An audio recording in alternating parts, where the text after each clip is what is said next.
Magandang araw, Malacanang Press Corps. No one is left behind. Walang mag-aaral ang maiiwan kahit na may pinagdaan ng krisis o sakuna. Isang araw bago magbukas ang pasukan, tinupok ng sunog ang ilang bahagi ng San Francisco High School sa Bagubantay, Quezon City. Ang isang classroom na nasira ay isa ng malaking kawalan. Binisita ni Pangulong Ferdinand R. Marcos Jr. kasama si Education Secretary Sani Angara ang nasabing eskwelahan para personal na makita ang laki ng pinsala na dulot ng sunog. Ayon sa Pangulo, hindi pababayaan ang mga estudyante, mga guro at staff ng paaralan. Sisiguraduhin na magsimula kaagad ang clearing at rehabilitation ng eskwelahan para hindi maantala ang pag-aaral ng mga bata. Inutusan ng Pangulo ang DepEd na makipagtulungan sa Quezon City LGU at ibang ahensya ng gobyerno para mapabilis ang pagtugon sa immediate needs ng mga taga San Francisco High School. Inatasan din ni Pangulong Marcos Jr. ang DPWH at DILG upang agarang tapusin ang assessment ng mga nasira at bibilisan din ang pag-repair sa mga nasunog na parte ng eskwelahan at tatanggalin ang mga nagkalat na debris. Gagamitin naman ang Quick Response Fund upang mas mapaigi pa ang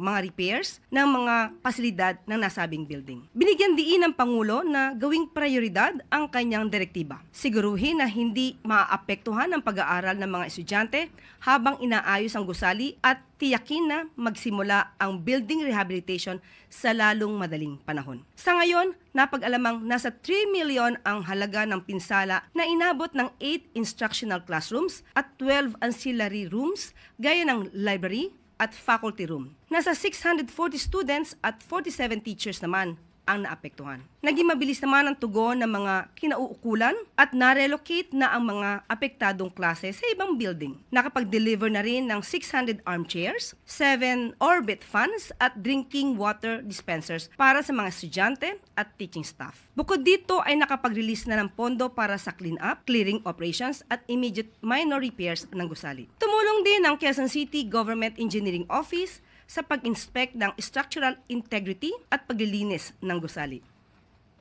In the meantime, mukha namang nakapag-adjust ng yung ating school administration.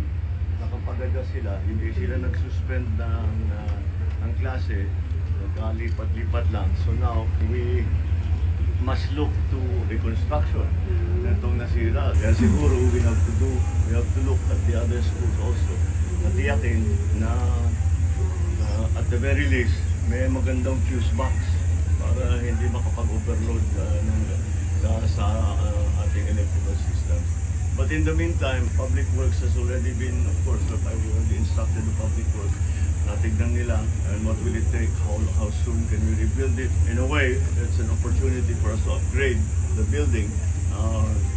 It's unfortunate that it had to be the cause. It had to have happened because of a fire. We just continue to make sure that the children are able to attend class, that the teachers have what they want. Yung mga nasirang gamit, we will replace it.